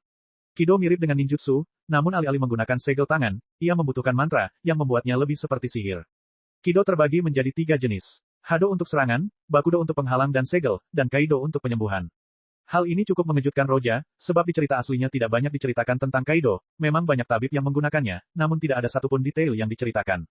Namun, Roja tidak tertarik, lagi pula, tubuhnya adalah six path yang sempurna, sama seperti Kaguya, di dunia lain, dia adalah makhluk abadi. Dia tidak akan mati apapun yang terjadi, selama dia memiliki kekuatan six path di tubuhnya. Adapun tubuh rohaninya, Sen Maboroshi memiliki kemampuan khusus, therefore, ketika digunakan, ia dapat melahap vitalitas korbannya dan langsung menyembuhkannya serta mengisi ulang Reiatsu miliknya. Namun, Roja menemukan bahwa di sini, kemampuan melahapnya telah berkembang. Itu lebih seperti kekuatan Quincy. Seorang Quincy yang menggunakan manipulasi Reishi-nya dapat menggunakan Reishi di sekelilingnya dan menggabungkannya dengan Reiryoku-nya. Namun, beberapa Quincy tidak memiliki kekuatan untuk mengisi kembali Reiryoku mereka menggunakan metode ini, dan sebagai gantinya, mereka dapat membantu orang lain, yang disebut kekuatan untuk berbagi. Roja tidak ingin menggunakan kemampuan itu dengan sembarangan, jangan sampai dia menimbulkan kerusakan dan menarik perhatian yang tidak diinginkan. Roja tidak tertarik pada Kaido, tetapi dia tertarik pada Bakudo dan Hado. Dia pertama kali meminjam 2 buku tentang Yayasan Bakudo dan Yayasan Hado. Kido tingkat tinggi itu rumit, dan beberapa bahkan bisa mengubah nyanyiannya atau membuatnya lebih pendek dan bahkan menciptakan nyanyian mereka sendiri. Hasilnya tidak sepenuhnya bergantung pada pengucapannya, karena itu hanyalah cara untuk mengumpulkan Reishi guna memberi kekuatan pada Kido, itu mirip dengan segel tangan dunia Naruto. Jika seseorang memiliki Reiatsu dalam jumlah cukup dan ahli dalam memanipulasi Reishi, ia dapat melepaskan Kido secara langsung tanpa perlu melantunkan mantra. Kedua buku ini mencatat bagaimana seni itu dibuat dan juga mantra-mantra untuk pemula. Buku-buku ini dibuat untuk meletakkan dasar bagi mereka yang ingin mempelajari seni Kido, tetapi sebagian besar orang di kelas pertama hanya akan membuang Kido tingkat rendah dan langsung beralih ke Kido tingkat 30 dan seterusnya untuk digunakan. Karena sebenarnya tidak mungkin untuk berlatih Kido di dalam perpustakaan, Roja hanya bisa menggelengkan kepala dan mengambil buku-buku itu saja. Hinamori, gadis yang bisa berbicara tanpa henti, sebenarnya sedang duduk dan tidak mengganggu Roja sama sekali. Tetapi dia sudah bosan sekali hanya duduk di sana dan membaca. Melihat Roja menutup buku, Hinamori akhirnya berkata, perpustakaan akan segera ditutup, jika kamu belum selesai membaca buku, kamu bisa meminjamnya. Itulah yang akan saya lakukan. Roja tersenyum ramah, mengambil kedua buku itu dan berjalan menuju pintu masuk perpustakaan, tetapi Hinamori hanya mengembalikan buku-buku itu dan berjalan keluar bersama Roja. Pergi ke pustakawan untuk meminjam buku, Roja langsung meletakkan buku-buku di meja dan mengeluarkan kartu identitas mahasiswanya. Pustakawan itu melihat buku-buku itu dan mengangguk pada pilihannya sebelum menggelengkan kepalanya dan berkata, apakah kamu mahasiswa baru? Kalau begitu, kamu tidak bisa meminjam buku untuk saat ini. Mengapa? Bukan Roja yang bertanya, melainkan Hinamori yang memasang ekspresi aneh di wajahnya. Pustakawan itu agak tidak sabar dan berkata, karena mahasiswa baru tidak bisa mengembalikan buku dalam kondisi baik, mereka akan mengembalikannya dalam keadaan rusak nanti, ini kartu identitas mahasiswa Anda, tunggu dulu. Saat dia bersiap melemparkan kartu itu kembali ke Roja, dia meliriknya sebelum ekspresinya berubah, entah bagaimana dia ingat nama di kartu itu. Sejak kapan nama mahasiswa baru meninggalkan kesan pada orang lain? Ketika dia tengah berpikir, tiba-tiba matanya terbelalak ketika dia menatap Roja dengan heran. Kamu adalah orang yang menyebabkan kecelakaan di distrik selatan saat mengikuti ujian. Kecelakaan apa? Apa itu? Roja menatap pustakawan itu dengan aneh. Pada saat ini, Hinamori juga tercengang dan tidak bisa menahan diri untuk bertanya dengan suara rendah, itu, kamu tidak tahu. Tahu apa? Roja menatap Hinamori dan bertanya. Hinamori menatap Roja dengan malu sebelum berkata, dalam tes masuk, kamu. Mendengar perkataan Hinamori, Roja langsung tahu bahwa mereka sedang membicarakan tentang dirinya yang mencapai peringkat ke-6 saat ia diuji Reiatsunya. Peristiwa itu sudah diketahui semua orang saat ini. Konon katanya dia adalah seorang jenius yang hanya muncul sekali dalam 100 tahun. Hinamori selalu mengikutinya, mungkin karena itu juga. Roja tidak dapat menahan diri untuk tidak melengkungkan bibirnya. Dia ingin bersembunyi, dan dia membuat wajahnya tidak terlihat bagus hanya untuk itu. Pikiran Roja kacau, tetapi dia masih menunjukkan senyum ramahnya. Dia sama sekali tidak tampak sombong, setelah menguasai 2 dunia, dia tidak sombong atau angkuh. Melihat Roja pun kini tidak sombong lagi, Hinamori jadi linglung. Setelah pulih, dia menatap Roja dan tersenyum lembut. Sebelum ada yang bisa bicara, pustakawan itu berkata, "Karena ini kamu, aku akan membuat pengecualian dan mengizinkanmu meminjam buku-buku itu, tapi ingat kamu harus mengembalikannya tanpa ada yang rusak." Hinamori masih canggung karena perubahan sikap yang cepat dari pustakawan, tetapi Roja hanya mengambil buku-buku itu dan berjalan keluar. Begitu dia keluar, keringat pustakawan mengalir keluar dari dahinya karena ketakutan. Seseorang yang mencapai pangkat ke-6 merupakan seorang jenius yang langka, dan ia akan mencapai pangkat kapten di masa mendatang. Jika ia tidak bisa, mencapai pangkat wakil kapten sudah pasti, ia tidak akan mampu menyinggung orang seperti itu. Bab 573, Asausi. Bab 573, Asausi. Jin, bagaimana penyelidikannya?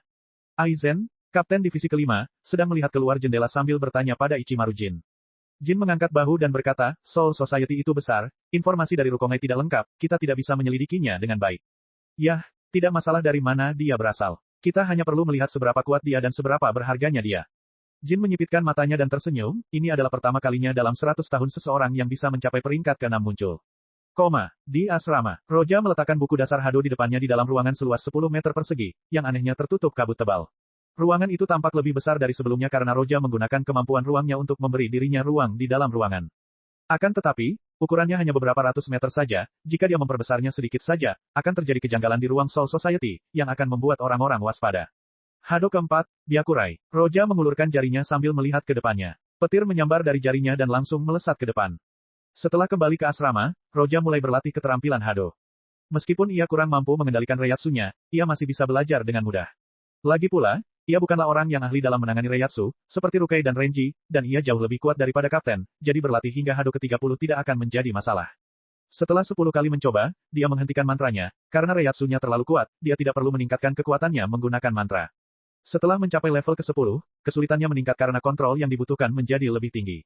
Dia menggunakannya beberapa kali dengan mantra, sebelum mendapatkannya tanpa mantra. Roja terus berlatih di dalam kamarnya. Karena pengalamannya dalam ninjutsu, kendali cakranya sempurna, tetapi kendali Reiatsunya tidak sama, tetapi ia mulai menguasainya karena keduanya merupakan jenis energi.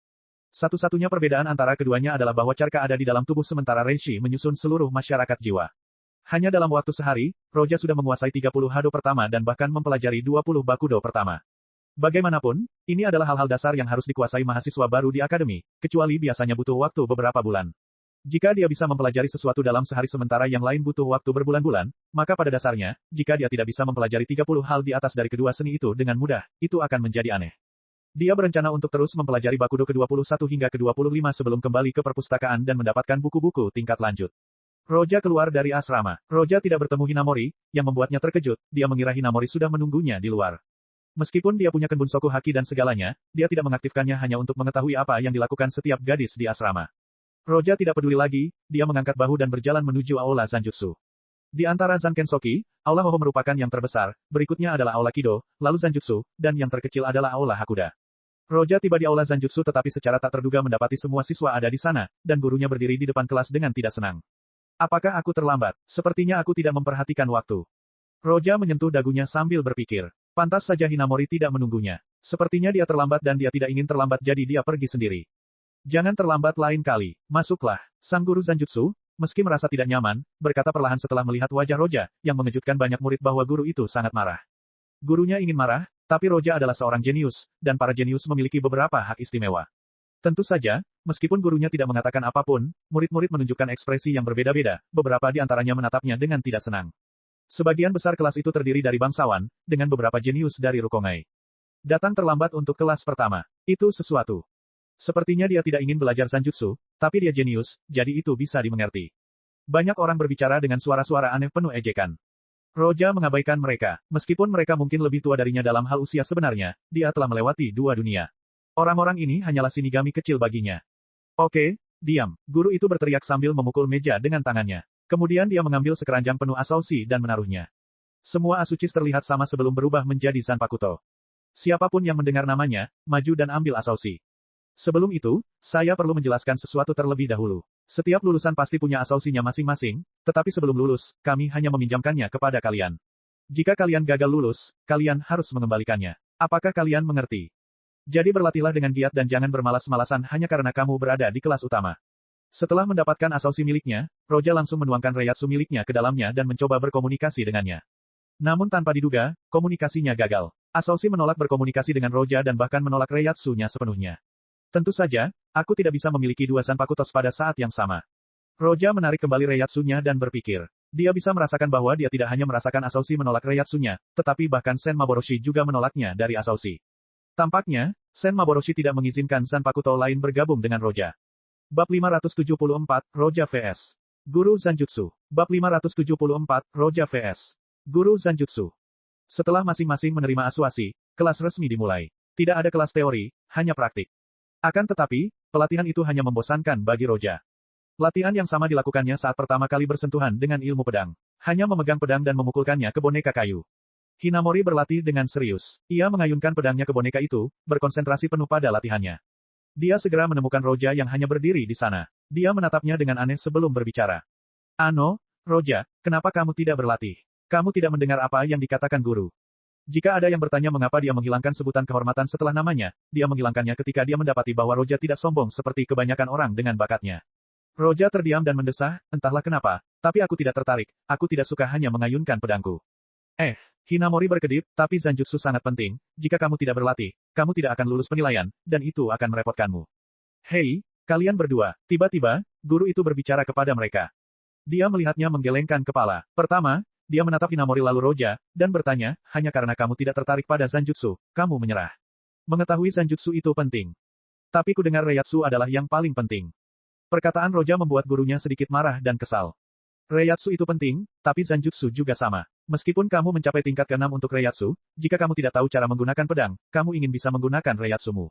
Karena gurunya melihat bahwa Roja tidak benar-benar mendengarkan, dan tidak mau belajar, dia menggelengkan kepalanya sedikit dan berkata, karena kamu begitu keras kepala, biar aku tunjukkan kepadamu betapa bergunanya Zanjutsu. Sambil berbicara, sang guru memberi isyarat agar Hinamori minggir. Ayo, pergi ke sana. Langsung saja siswa di sekitarnya mengosongkan sedikit ruang meninggalkan guru dan Roja di tengah. Guru itu mengambil pedang kayu dan berdiri di depan Roja dan berkata, karena kamu tidak menganggap Zanjutsu itu penting, biarkan aku menjadi lawanmu, kamu bisa menyerangku. Begitu dia mengatakan ini, para siswa memasang wajah aneh dan merasa terkejut dengan hasil ini sementara beberapa dari mereka tertarik dengan apa yang akan terjadi. Hei, apakah kamu meremehkan Kendo karena kamu telah mencapai peringkat tinggi? Kamu menyinggung guru kami. Orang itu sombong. Banyak pelajar yang menggelengkan kepala sambil mengejek. Renji terdiam, dan dia pikir dia sombong. Dia tidak menyangka Roja akan lebih sombong lagi. Guru di kelas utama mereka ingin melawannya. Ya, Roja menjambak rambutnya sambil memegang pedang di tangannya dan menatap gurunya dengan tulus. Melihat ini, Hinamori segera berkata, Guru, kita akan berlatih dengan serius selanjutnya. Namun, sang guru tidak akan menyerah begitu saja. Ia ingin membuat Roja melihat betapa pentingnya Zanjutsu. Jangan khawatir, aku akan mengendalikan kekuatanku. Aku hanya ingin dia merasakan kekuatan Zanjutsu. Oke, melihat gurunya begitu ngotot ingin melawan Roja, Roja hanya bisa menghela napas panjang sambil meletakkan pedang di hadapannya dan berkata, tidak bisakah aku datang ke sini jika aku menang? Hinamori, guru, siswa, guru itu terkejut, lalu marah, dia tidak senang sekarang. Dia hanya akan menunjukkan kepadanya kekuatan Zanjutsu, tetapi dia pikir dia bisa menang. Ayo, kau bisa menyerang lebih dulu. Sang guru berdiri tegak dengan pedang di depannya. Awalnya ia ingin berhenti setelah sedikit demonstrasi, tetapi sekarang ia akan menjatuhkannya.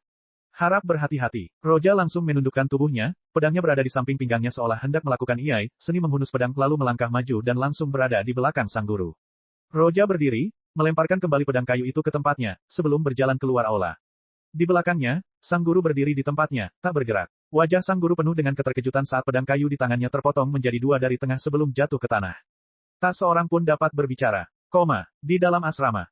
Benar saja, penolakannya terlalu kuat. Roja menatap Asaushi di tangannya dan menggelengkan kepalanya. Setelah kembali, ia mencoba menggunakan lebih banyak Reiatsu pada Asaushi, tetapi tidak berhasil karena Reiatsu tersebut ditangkis oleh Sen Maboroshi dan Asaushi juga. Roja masih dapat dengan paksa memasukkan Reiatsunya ke Asaushi, tetapi hasil akhirnya adalah kehancurannya. Meskipun tidak berharga, karya itu dibuat oleh tim Zero Nimai Yaoetsu. Dia tidak bisa begitu saja menghancurkan karyanya. Kido lebih cocok untukku. Roja menyingkirkan Asaushi dan mulai berlatih Kido lagi. Roja akhirnya menguasai buku-buku dasar Hado dan Bakudo secara menyeluruh. Jadi dia akan melangkah lebih jauh. Langkah berikutnya adalah Hado dari posisi 31 ke posisi 50, tetapi Bakudo dari posisi 26 ke posisi 40.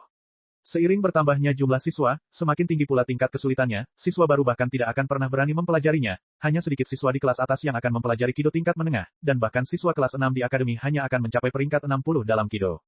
Ujian kelulusan dari Akademi Kido untuk menguji Kido yang ke-60.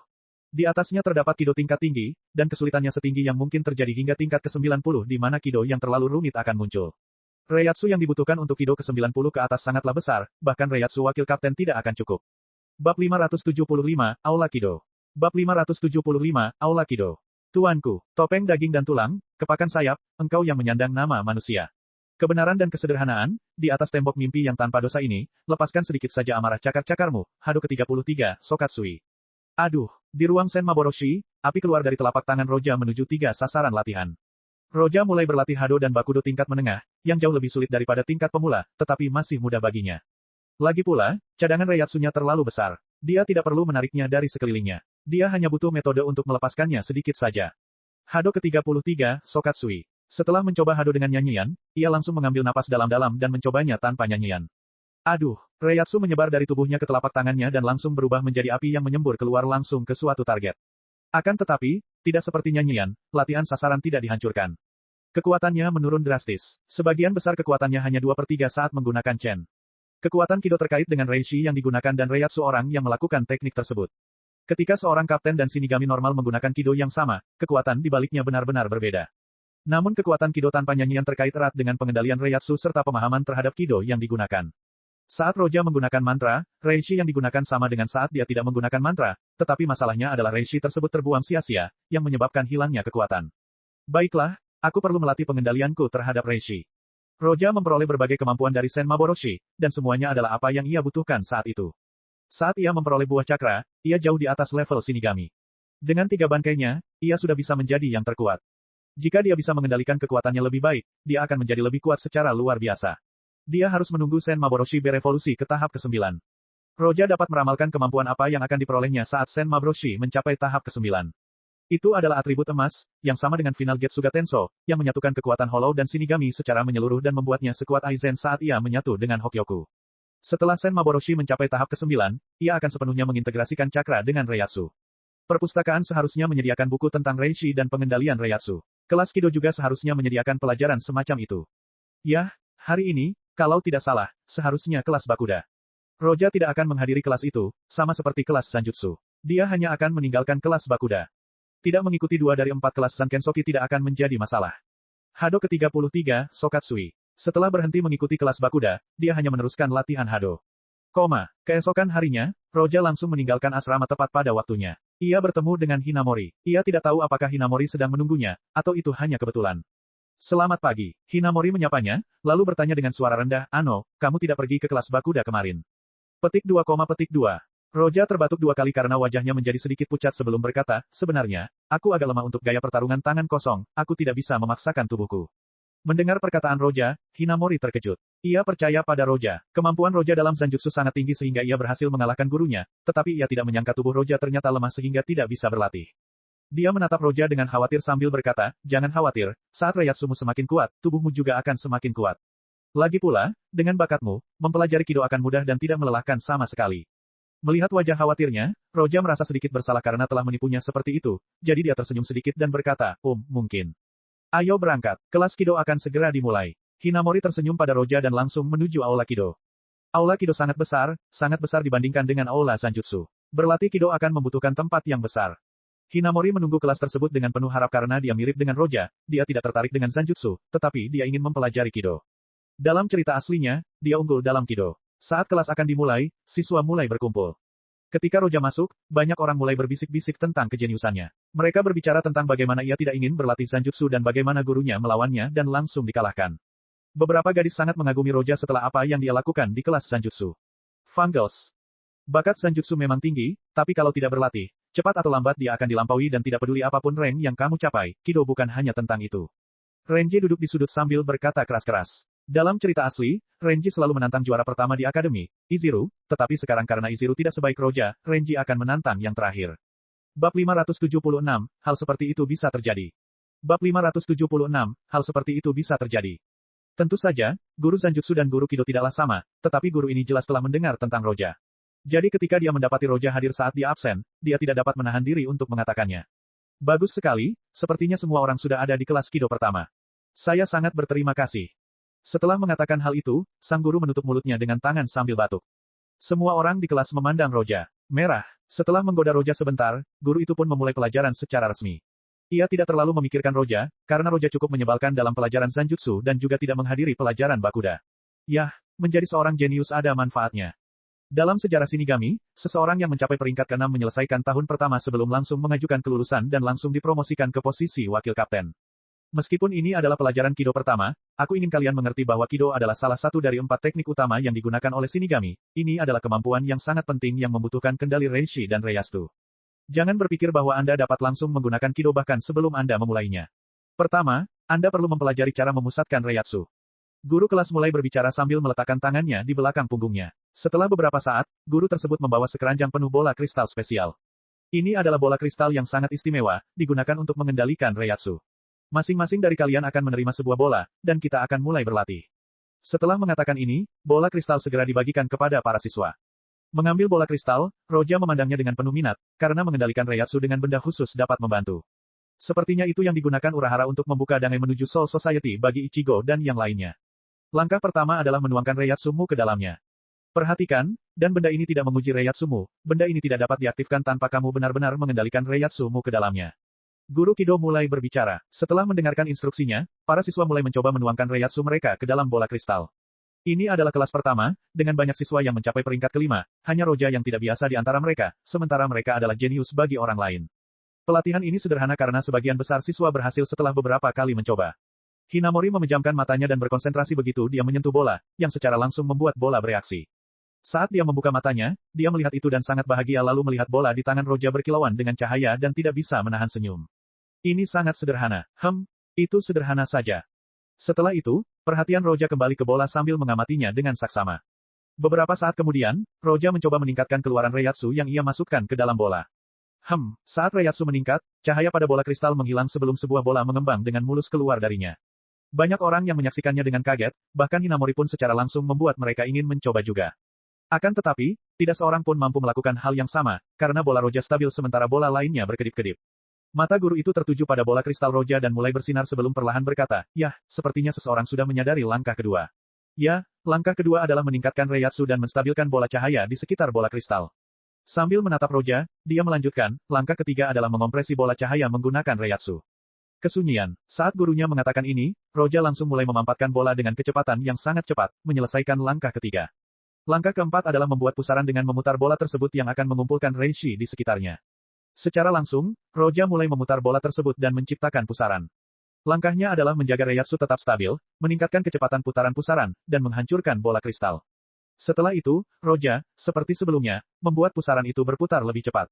Tiba-tiba terdengar suara pecahan kaca oleh seluruh murid dan guru. Akhirnya bola kristal tersebut pecah karena pusaran air yang kemudian menghilang. Roja menatap tangannya sementara dia tenggelam dalam apa yang baru saja terjadi. Bagus sekali, selamat karena telah menyelesaikan 3 pelajaran. Kalian tidak perlu datang untuk 2 pelajaran berikutnya, yang berarti besok dan lusa. Ucap guru itu sambil terlihat serius. Merah, Hinamori, siswa lain. Hal seperti itu bisa terjadi. Roja tidak tahu apakah harus tertawa atau menangis. Ia praktis diskors untuk 2 pelajaran berikutnya. Meninggalkan kelas, Roja langsung pergi ke perpustakaan. Roja langsung pergi mengambil 3 buku tentang pengendalian Reiatsu, yang direkomendasikan guru Kido untuknya. Yaitu, analisis dasar dan penerapan Reiatsu, karakteristik Reiatsu, dan konsentrasi dan penyebaran Reiatsu. Judulnya kedengaran seperti sesuatu yang akan membuat Anda sakit kepala. Ketika mulai membacanya, Roja menemukan bahwa judul-judulnya tidak sepenuhnya berhubungan dengan isinya. Terlalu banyak isinya yang tidak berguna, yang membuatnya ingin membunuh orang yang menulisnya. Namun, setelah mengamati lebih dekat, ia menemukan beberapa hal yang berguna. Itu memang seperti yang dikatakan gurunya. Itu adalah cara untuk lebih meningkatkan kendali atas Reiatsu dan Reishi. Karena terlalu malas meminjamnya, Roja langsung menghafal isi ketiga buku tersebut. Setelah selesai, ia langsung meninggalkan perpustakaan dan kembali ke kamarnya. Bab 577, Istana Raja dan Wandenreich. Bab 577, Istana Raja dan Wandenreich. Setelah kembali ke asrama, Roja mulai membaca tentang teori dan karakteristik Reishi sambil mencoba mengendalikan Reishi.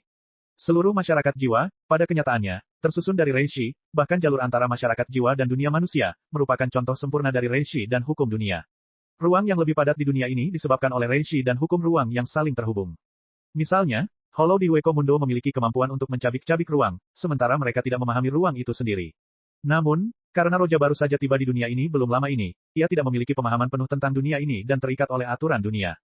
Namun karena penelitiannya tentang Reishi dan penggunaan Kenbun Soku Haki, pandangan dunia Roja berubah. Konstruksi luar angkasa, kemampuan yang dimiliki Sen Maboroshi didasarkan pada dunia Shinigami.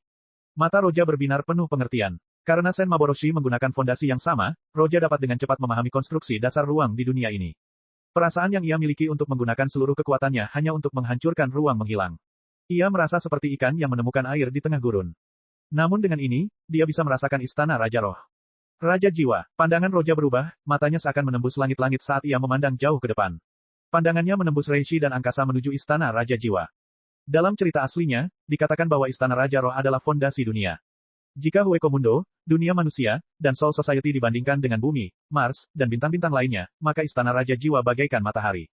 Namun Roja tak kuasa menahan diri untuk berpikir tentang hal ini sekarang. Jika memang benar, bukankah sang Raja Jiwa sendiri seharusnya lebih kuat dari Kaguya beberapa kali lipat atau bahkan lebih? Jika memang begitu, mengapa ia tidak berbuat apa-apa dan membiarkan Yuah membunuhnya dengan mudah? Jika Kaguya adalah leluhur cakra, maka Raja Jiwa harus menjadi Raja Dunia. Roja merasa bingung dengan hal ini. Oleh karena itu, banyak pertanyaan muncul di kepalanya tentang misteri Raja Jiwa.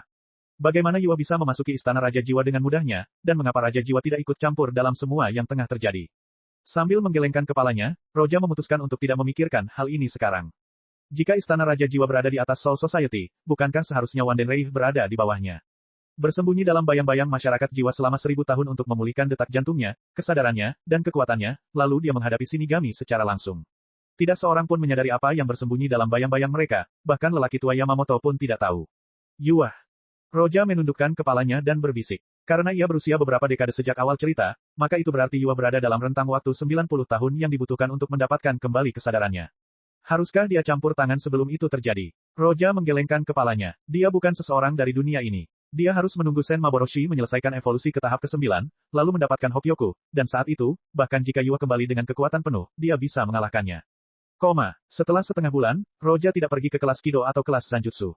Dia pergi ke kelas Hoho untuk mempelajari dasar-dasar Sunpo. Sedangkan untuk kelas Kido, Roja pergi terakhir kali dan langsung menggunakan Hado ke-30 tanpa perubahan, sehingga membuat gurunya langsung memberinya izin untuk tidak kembali lagi selama sisa semester. Saat itu, penguasaan Roja atas Reishi melambung tinggi, meski ia tidak bisa dibandingkan dengan Yamamoto dan Aizen, ia bisa dibandingkan dengan kapten biasa. Dengan ini, Kido milik Roja berkembang lebih cepat.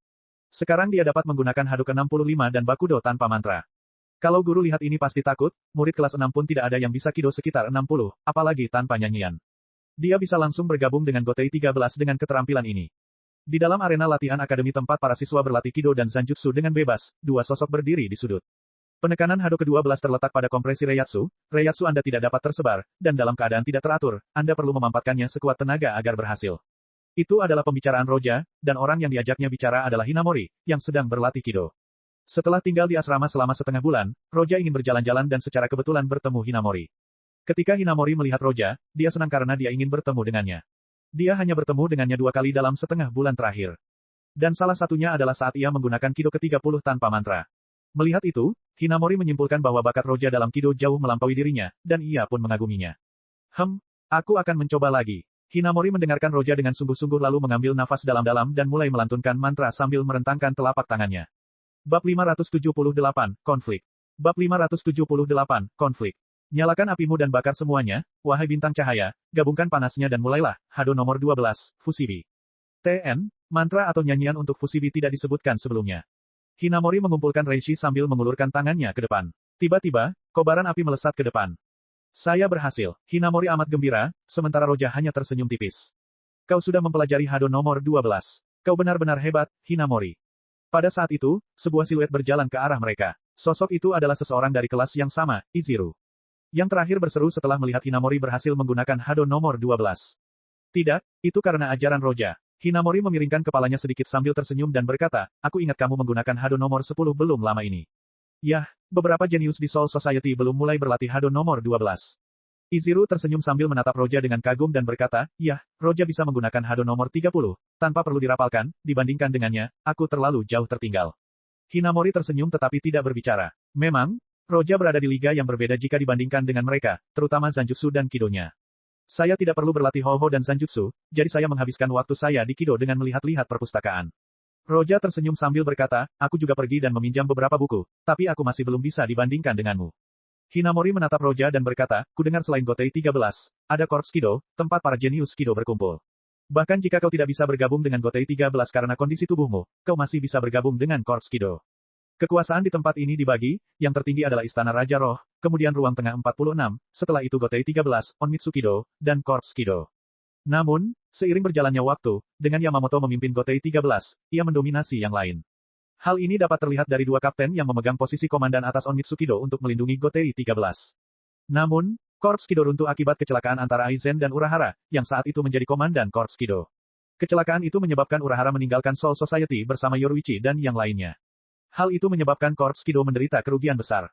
Korps Kido. Roja menyentuh dagunya dan tersenyum, memutuskan sejak tahun pertama adalah suatu pemborosan, setidaknya mari kita tunggu sampai tahun ke-6. Hinamori mengangguk dan berkata, Roja, tubuhmu mungkin akan membaik saat itu, dan kamu juga akan bisa berlatih Sunpo. Roja tidak sanggup menatap mata Hinamori saat ini, dia hanya menggunakan itu sebagai alasan, supaya dia tidak pergi ke kelas, tapi Hinamori mempercayainya. Saat Roja dan yang lainnya sedang mengobrol, ada seorang siswa yang sedang berdiri di lapangan latihan sambil berlatih Kido juga. Kematian dan kehidupan, kemauan yang hancur, gunakan tongkat kerajaanmu untuk membakar kerangka kalian, daging dan darah, Hado nomor 47 api suci. Wah, Hado dilepaskan tetapi tidak mencapai sasarannya karena langsung meledak. Hado gagal, brengsek. Murid kelas 5 itu sedikit terbakar ketika berteriak dengan marah sementara Roja dan yang lainnya ngobrol, dan kebetulan, mereka tertawa, yang membuatnya semakin marah dan ingin memanfaatkan mereka sebagai pelampiasan amarah. Hei, apa yang kau senyum-senyum? Suaramu mengganggu latihan Hadoku. Hinamori, Roja, dan Iziru yang tengah ngobrol mendengar hal itu langsung membuat Hinamori dan Iziru sedikit canggung. Jadi Iziru langsung meminta maaf. Maaf, kami tidak bermaksud mengganggu Anda. Melihat Iziru ternyata tidak menegurnya, dia pun memandang Roja dan Hinamori yang pernah dia lihat berlatih Hado nomor 12 sebelumnya dan langsung menyimpulkan bahwa mereka adalah mahasiswa baru yang membuatnya semakin percaya diri. Dasar kalian mahasiswa baru yang kurang ajar, kalian pikir permintaan maaf akan cukup setelah mengganggu latihanku. Petik 2, petik 2. Iziru tidak tahu bagaimana harus menanggapi. Hinamori yang tadinya agak malu, menjadi tidak puas setelah mendengar perkataannya saat dia ingin berbicara seseorang yang agak jauh mendekat ke arahnya. Kau menyebut semua mahasiswa baru sebagai bajingan, dan aku tidak bisa berpura-pura tidak mendengarnya. Orang yang berbicara itu bukan Roja, melainkan Abarai Renji. Renji langsung menegur murid kelas 5 itu, tanpa punya bakat apapun dan berani bilang orang lain mengganggumu. Apa yang akan kau lakukan saat berhadapan dengan musuh? Akankah kau bilang, musuh menggangguku saat aku melepaskan Kido? Wajah siswa itu memerah setelah mendengar kata-kata Renji. Beraninya kau bertindak melawan atasanmu, dasar bajingan kecil, kau harus tahu tempatmu. Sepertinya aku harus memberimu pelajaran agar menghormati atasanmu. Siswa itu langsung menggunakan Sunpo dan bergerak menuju Renji. Aduh, meskipun dia gagal menggunakan Kido sebelumnya, dia masih di kelas 5, dan gerakannya tampak sangat cepat di mata Renji. Dalam sekejap, dia muncul di depan Renji. Bab 579, Perhatian Aizen. Bab 579, Perhatian Aizen. Orang ini, wajah Renji tampak muram, dia hanya bisa mengayunkan pedangnya untuk bertahan. Akan tetapi, murid itu mencibirnya ketika tinjunya mengenai langsung wajah Renji. Renji yang mencoba membela diri terpental akibat pukulan itu. Renji, Hinamori dan Iziru berlari langsung ke arahnya. Renji ditopang oleh mereka berdua saat ia berdiri. Ia tidak mengalami luka serius apapun. Ini di dalam akademi. Kau keterlaluan. Murid itu mendengar perkataan Hinamori dan memperlihatkan wajah bangga yang penuh dengan kesombongan. Bajingan, Renji menggertakkan giginya. Ia merasa terhina saat ia melotot marah ke arah murid itu dengan dingin. Murid itu tersenyum dingin dan berkata, ada apa? Bukankah kau bilang akan memberiku pelajaran? Cepatlah dan mulai, atau kau bisa minta maaf padaku dan keluar dari tempat latihan dan jangan pernah biarkan aku menemuimu lagi. Bajingan, Renji tidak dapat menahan lagi penghinaan itu dan langsung menyerang. Siswa itu mencibir dan langsung menyerang balik. Melihat hal ini, Hinamori dan Iziru menarik napas dalam-dalam dan mulai mengendalikan Reishi, mencoba mencegah konflik berlanjut. Hancurlah kau, anjing hitam rondan ini. Lihatlah dirimu dengan ngeri lalu cakar tenggorokanmu sendiri. Bokudo nomor 9, Geki. Bekukan, kegelapan tak berujung, tirai cahaya guntur, Bakudo nomor 4, Hainawa. Keduanya menggunakan alat penahan kidos dan melemparkannya ke arah siswa kelas 5. Mencoba menggunakan kido pemula padaku. Murid itu langsung mendengus dingin saat seluruh tubuhnya mengeluarkan reiatsu. Dia mengangkat tangannya setelah menggunakan Sunpo dan membidik ke arah Hinamori dan yang lainnya. Hado 31, Sakaho. Murid itu tidak menggunakan mantra. Dia langsung menggunakan mantra Hado ke-31, menciptakan bola api merah di tangannya dan meluncurkannya. Oh, tidak, itu Hado ke-31 tanpa nyanyian. Hinamori dan yang lainnya menatap bola api itu dengan kaget. Bahkan jika menggunakannya tanpa mantra membuatnya 50% lebih lemah, itu masih cukup kuat untuk melukai mereka dengan serius. Karena dia tidak menggunakan mantra, mantra itu diluncurkan sebelum mereka bisa bereaksi. Tiba-tiba suhu yang tadinya naik kembali normal. Hinamori menatap ke depannya dan melihat sebuah cermin muncul entah dari mana.